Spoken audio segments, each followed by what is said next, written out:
Hello, everyone. My name is John Edwards. With me, as always, is Zeke Baker, and together we make the Dad's Drinking Bourbon. Say hello to the folks, Zeke. Hello. Happy to be joining with you on this fine day, evening, whatever it may be for you, and hope to have some fun content. Whatever time it is, wherever you are, thanks for making us a part of your day. I am a little bit under the weather, so I just want to apologize to you all. I know I have a nasally voice to begin with, and I feel bad that it's even worse right now. We'll just go ahead and cut to the chase and say that a little is an understatement, John, but we all forgive you. We all love you. And sorry it's been a little while since we've been able to put anything out. We've honestly been trying, and John's ongoing crud, or I don't know, he might even have emphysema or something at this point. Who knows? I'd have to smoke to have emphysema, but between you going down to Atlanta to be just near the national championship game, and then me getting sick after it, we just haven't had a chance to get together. We promise we are going to make up the episode that we missed. We owe that to you all. We're going to do that. We're sorry we weren't around last week, but we are back. So I'm limping along this week, and because of that, I'm not going to tell you exactly what we're going to do yet, but we're not going to do what we traditionally do. Okay, I'm just going to say it. We're drinking beer. John's really great at holding out people. Well, I realized as I'm saying that it's going to be in the show title, right? So they're already going to know we're drinking beer, which is kind of a weird thing for us, right? I mean, I don't know. I drink it during yard work. I mean, we drink it. It's usually like Miller Lights and stuff. But we haven't drank it in a year of doing this on the show. Well, no, we've tried to stay focused. Again, things pop up on our radar. 2018's a new year. I wouldn't say we're trying to diversify, because Lord knows we stay busy enough just trying to keep up with the bourbon world market, new releases, pricing, what goes on where. But we aren't afraid to deviate from bourbon. No, I just don't want anyone to think we're going to get grandiose hopes and dreams and suddenly sample everything that's a distilled spirit or it has to under be the moon. It has to be interesting to us. Exactly. So, if there's a beer that says Willet, I'm going to want one. Exactly. Or 6 or 12. Or if there's other bourbon influenced beers like the Black Belle from Blackstone that got us the Black Belle finished Belle Mead. And this is the inverse of it. It is a stout finished in Belle Mead barrels. We're going to want to try that. And then, of course, everybody talks about the Bourbon County Stout from Goose Island. So we figured we'll throw that in there. That's our flight of beer for tonight that we're going to try. But before we get there, I just want to take a minute out. I mean, the day this episode is coming out, January 17th. Yes, we're recording this Monday. We're pulling back the curtain, but happy birthday, Zeke. Thank you. It is your birthday today. It is also the Dad's Drinking Bourbon birthday, because this day, 1 year ago, was the date of our first Instagram post and the first post on our website when we were still trying to do reviews. I won't rehash our whole 2017 review where we talked about it, but it's our birthday. Indeed. We honestly didn't know, and probably a couple of weeks ago I told John, I was like, we're getting close to probably a year of these things, I think, an approximate date. And he's like, no. I'm like, well, just go to Instagram. We'll find the first post. I'm sure it's there. And then the most laughable part was, oh, wow, it's my actual birthday. You can't really beat that. So I did that so Zeke never would forget. Again, it is a perfectly fine reason to celebrate in my world, obviously. We also did a brief Instagram live earlier. There was no amazing content, I would say. We had a couple of pours with some people.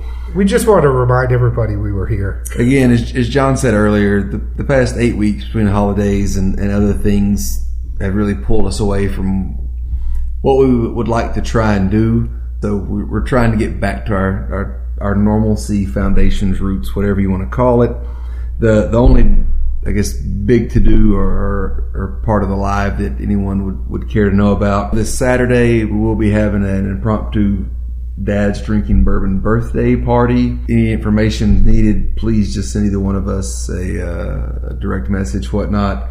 be more than happy to fill in on the details. Really nothing special. We're just going to hang out here at the rental. Everybody have open or 2 bottles that they think are fun pours. Don't even expect anything epic. It's not needed. Just want to have some fun pours, shares, and everyone get to have a night of good times, bourbon, fellowship, and whatever else we may stumble across. So if you would like to be invited to that, please reach out to us via DM on Instagram. We would love to have you, or Facebook. If you know us on Facebook, reach out to us on there too. But we want to make sure that somebody at least talks to us before we have a bunch of people showing up. I keep trying to tell Zeke, I know it's his house, but we need to make sure there's somewhat of an orderly. I'm going to have to stand at the door with a clipboard. No, the doorbell rings, you open the door.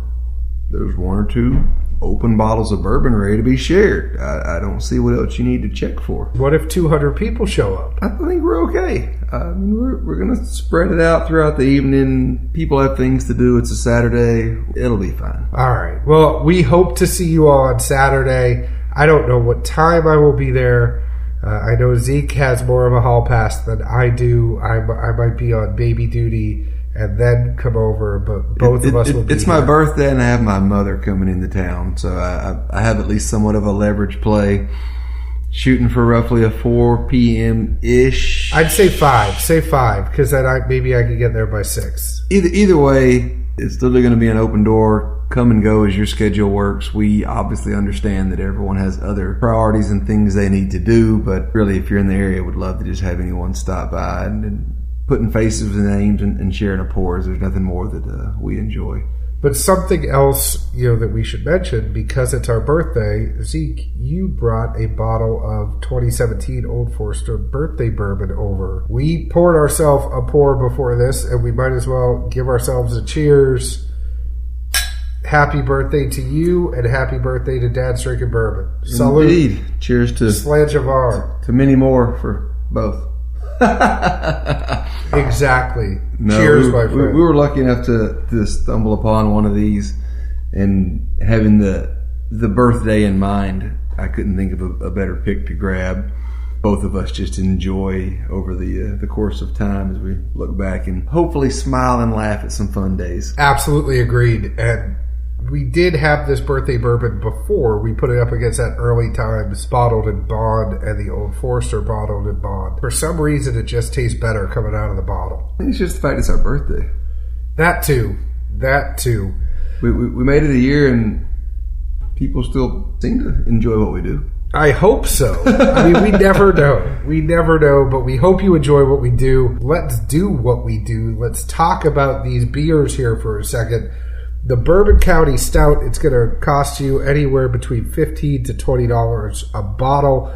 It is 14.1 ABV. It's from Goose Island. It's released in the winter. The thing I like about these is the Bourbon County bottles come in a actual pint bottle. So you're going to pay $15 or $20, but you're going to get a little bit more than you would get for some of these other ones. The Lagunitas Brewing Company Willettized Coffee Stout is coming in at a 12.6% ABV. The interesting thing about this one is it's aged in rye oak barrels, where the other two are aged in bourbon barrels.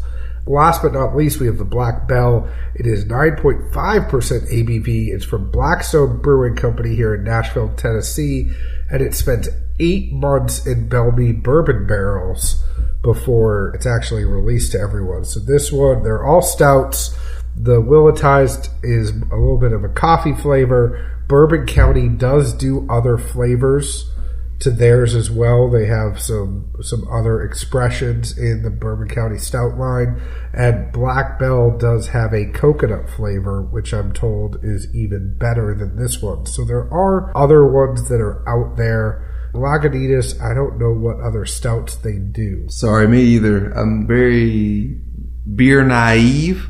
I find it really amazing what at least I've seen the Bourbon County Stout go for in some bourbon secondary groups for what people pay for a bottle of beer. I find it laughable. Not the first time I've made that assertion, but it just amazes me, especially something that you literally have to consume once it's opened. Otherwise, it's just a waste. I can't wrap my head around it. It bewilders me. It's funny, Zeke. I can't believe how much some of this beer aged in bourbon barrels go for. I think there's another Bourbon County out there that's aged in Knob Creek barrels that goes for something like $80 a bottle on secondary. I wouldn't doubt it.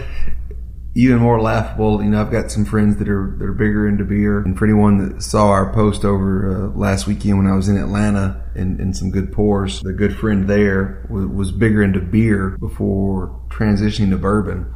So literally anytime he wants to buy a big Willet or other bottle, he tells me he just sells off some beers, which I laugh at. Like, you can sell beer and get old Willet? What did I miss here? And people actually get, the stuff that you see in some of these groups, what people will actually pay for beer is crazy. It's almost more inflated than the bourbon market, but then again, I saw somebody tonight post an Al Young for $1,000. So I've seen it all now. I really have.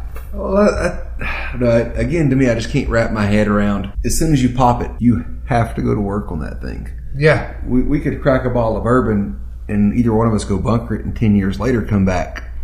Still going to be pretty good. Depends on how much air you have left in it, but yes. We'll save oxidization for another day, another time. There's too many angles.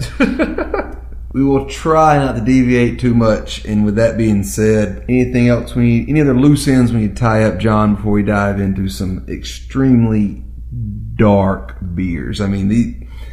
All three of these are the abyss, whatever people use to describe the darkest depths of the ocean or a swamp, or it could be motor oil. I don't know. Well, is it bad that we're drinking these out of Glencairn glasses? I don't think we're going to have any beer aficionados listen to this, but if we do, they'll probably yell about it. But I do remember once in Brussels at a fancy beer bar, they had something over 100 glasses based on what type of beer it was, and each one was noted to taste the best in this type of glass. I don't know. I'm poor white trash redneck. To me, beer is beer. Well, I feel like this is like fancy that we're even drinking. Exactly, normally, but I think on the other side of the coin, there's people that would laugh at seeing this rig. Yeah, I know. We'll have to put a picture up when we post this. The last thing I'll say that we should talk about for a second that we don't know anything about, and we are kind of out of our element here, Donnie, but the whole, yeah, you love that dry humor when I throw in some Big Lebowski quotes. But the Bourbon County, they say it's only good for 5 years. Well, no. It says develops in the bottle up to 5 years. Yeah, so they're saying it can continue to develop in the bottle for 5 years. Does that mean there is time after that 5 years it's still good? Again, I'm by no means the smartest here, but from what I understand, it's because the yeast is still activated, so to speak. Sorry, that's a word I get from pharmacy, but it's like a live or a dead vaccine. But at any rate, it's still active, so it can still churn and develop, much like a wine can. People will get these and age them at different points, and then try to taste them all together or do what you can to see where the sweet spot is over a course of time. But that the flavor profile does very much move, change, whatever you want to call it. I guess inversely, for people like us, it would go back to oxidization, laughably.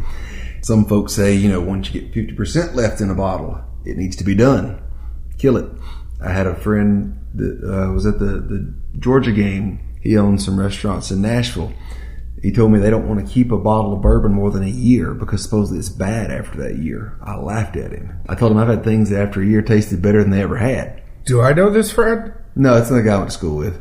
But he owns restaurants? Yep. Is he listening? I doubt it. He's probably... No. Can we, go get some hookups?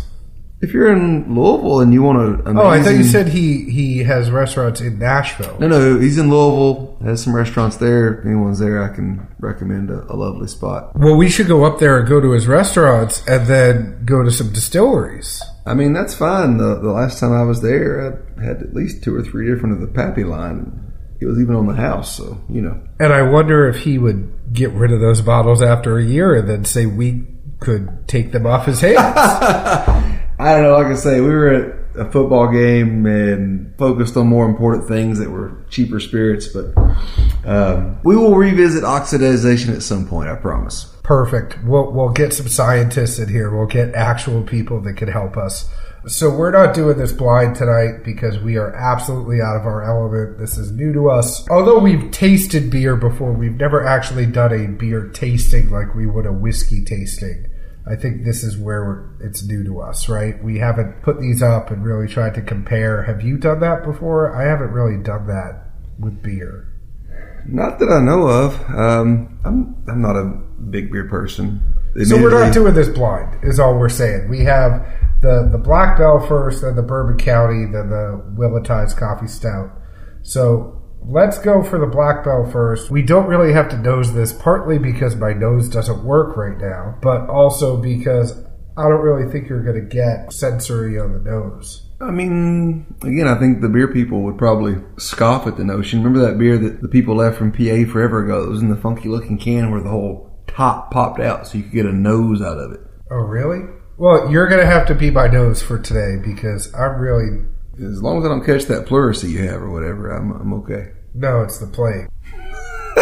It is the stout plague. I mean, I like this. I generally gravitate towards stout with beer anyway. Yeah, I'm a big dark beer fan. I admittedly love Guinness. I would say surprisingly honestly, these things are just dark. I mean, they could be crushed up grapes or raisins or something. I mean, they're just...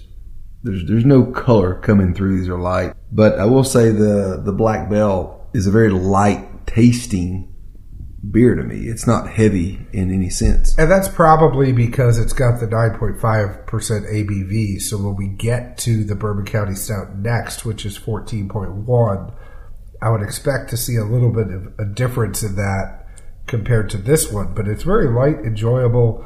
It's an easy drinker. I mean, I've had dark beers that weren't high ABV that were a loaf of bread. You ever had a Shinerbach? Yeah. You order one of those for one of your buddies at the bar and just wink at him and walk away. He's not happy. I've been to Texas. I've had plenty of Shiner. Well, everything's bigger there. Yeah. I am definitely good with the Black Belle. You don't really find a lot by looking at the bottle. You just find that it was aged 8 months in the Belle Meade bourbon barrels. It is from Blackstone, which is a couple doors down from Belle Meade. If you're ever looking for a place to go, you can always hit up Belle Meade and then go to Blackstone. But I liked it all right. And they also have a similar statement to the Goose Island in that this beer will continue to mature in the bottle, developing complex flavors and aromas over time. It's a good stout, and you know I get some of the cacao nibs, but... Cacao! Yeah, I probably butchered that word, but it's not the first time. No, I just like saying that. It's like, you know, boom, tough acting to acting. But I really, this Bourbon County, wow.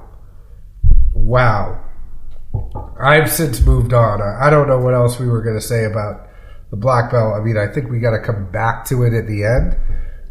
But this Bourbon County, I get more bourbon on this one than I did on the Black Belle. You did say it was a higher proof, correct? It is 14.1 ABV. Sorry, I'm surveying the bottle now. I'm trying to make sure I don't misstate or miss anything.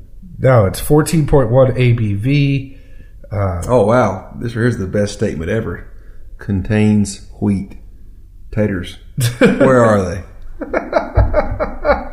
I mean, if it's wheat, it's got to be good, right? That's some tater bait right there. Sorry for my humor. I live in the Willet world a lot where the constant speculation is that one wheated too? Epic sigh. They're just fishing for taters. That's all they're doing. But I like this. I mean, I definitely get the finish of bourbon on this one more. I think the carbonation carries it better. It's fizzier. It is. It does have more carbonation. I think that carries the flavors more through. You ever had the Sam Adams Utopia? No, but I want one. I had that while I was in Georgia. And I want one maybe just because I'm a Bostonian and I want... Well, one of my other buddies, he had one while I was in Georgia, and I did get a taste of it. It was really good, but it was so almost mentally confusing because it's not carbonated, which obviously sounds the inverse of what I'm saying here, but no fizz, no carbonation, just a true flavor that went through the whole course of the palate. Literally so different from probably any beer I've ever had. I don't know what the price was. My buddy didn't tell me. It was good.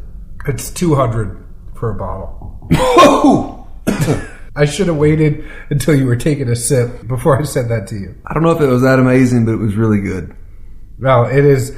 The bottle is like, it looks like a gold chalice. Yeah, it even has these two sliding pieces that where you can peek into the bottle, supposedly. You can't peek into it, but it's, it's like something one of our kids has. Hey, it's all marketing, right? What do you think? I like... To me, it's getting more sugary, which I told John before we got into this that I enjoy high gravity beers, but my issue with them is a lot of the ones, at least that I've had, for whatever reason, the sugar content just ends up being too much. Just totally like chaps the lips, ends up with just a weird sticky flavor all around. If you've ever been to a winter beer tasting, I think you, in this day and age, you would know what I mean, because everyone seems to have the same philosophy on bourbon age, stout this, dark this, high proof that. It just, it's like everything else. Everybody's a mirror image of what else is going on around them. It's a good time. I'm not disappointed with either of these ones. No, and the first taste of this, I loved. By now, I would almost take the first one. You're right. And I don't like to agree with you, but I think you're absolutely right on that. Now that you mention it, the first taste of it is really, really good. The more I have of it, and I almost wonder, we did kind of cool these down a little bit. We didn't do it too much. We put it in the fridge for about a half an hour, but you can have these beers warm. Tarak had told us, Tarak, our friend down at Elixir Spirits, said 60 degrees is about the temperature that you shoot for, that he had heard is optimal. I think most of these are 60. We didn't have them in the fridge long. And they've been out for a while. We only had them in the fridge for about 30 minutes. So let's move on. This is the one Zeke has been waiting for. So Zeke, do you want to have the honors on this John, one? I have been waiting for this. I've gone through a couple of these with some friends. I really like this beer, and it's not just because it has the name Willet in it. Should things get out of hand Saturday and John wakes up with a tattoo in the small of his back that says Willettized, I will not be disappointed. That would actually be a pretty good tattoo. I don't know if I want it on the small of my back. Maybe on a butt cheek. But I mean, that would be a pretty good tattoo. It would make for a great story forever. Yeah, I don't think I ever want a tattoo on the small of my back, but this is a coffee stout stated on the label. It does say aged in rye oak barrels, and as far as I know, these were some of the Epic Rye's 24-year aged. I don't know how long they set in the barrels, but whatever could have leached out, who knows? I mean, that's so much time and age. Any flavor, could fathomably come out. But I really like it, and I like it first thing in the morning. I would not have that beer at any other time. You wouldn't have it like at night? Nope. What about an after dinner beer? I would take that thing first thing in the morning. To me, that is when it's in its prime and the most enjoyable. It's dark. It's like coal tar, and it has a heavy component.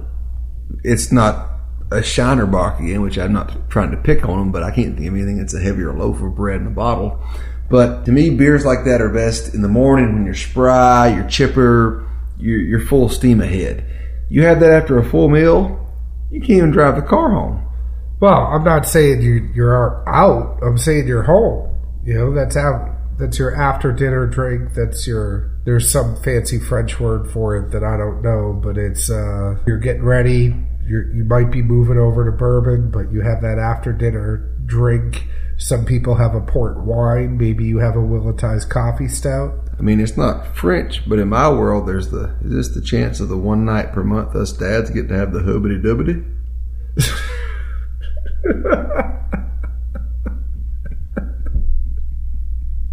So you're saying you'd take the Willettized Coffee stout over that? No, I'm telling you drink this Willettized Coffee stout. That equation just folded. Well, all I have to say, I'm pretty easy on this one.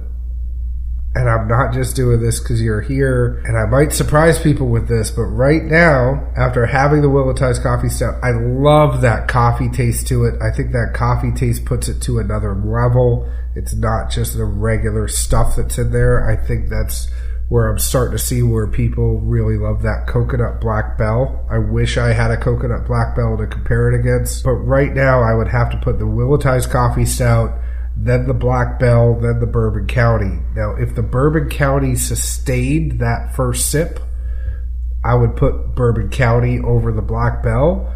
But this coffee, I would love to try a coffee flavor Bourbon County, which I know they have. Oh. But I love this coffee Willettized. That's what I tell you. It's best in the morning. I mean, I'm not saying 6:30 before you go to work like a degenerate or something. But if it's a Saturday or Sunday and you're having a slow, lazy morning, I can't take you seriously when you say that with your mustache. You put one of these in a cup at 10:30. Honestly, this is ideal. It is so good. It really, really is good. I love the coffee flavor to it. It's thick like an espresso, and that's the thing. It's like a cold espresso shot, just happens to have alcohol in it. I really, really enjoy this one. What do you rank them?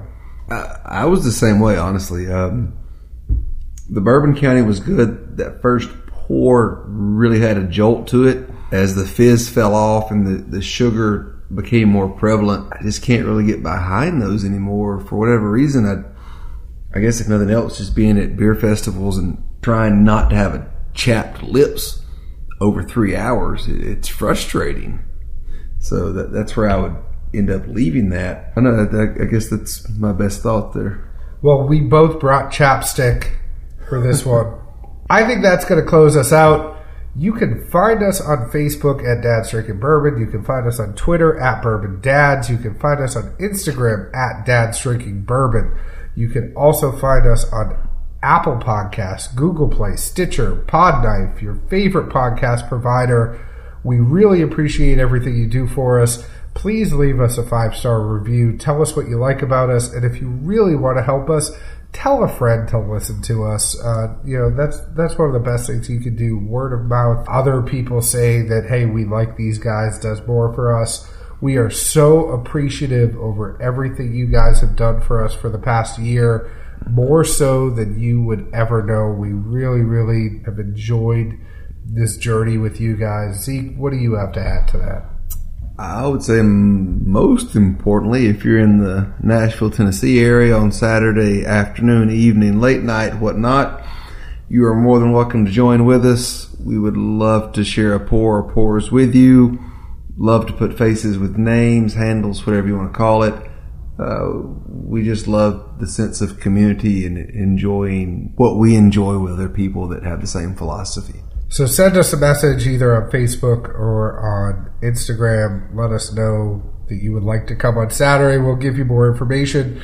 But thank you very much. Zeke, where else can the people find us? We're always in Nashville, Tennessee.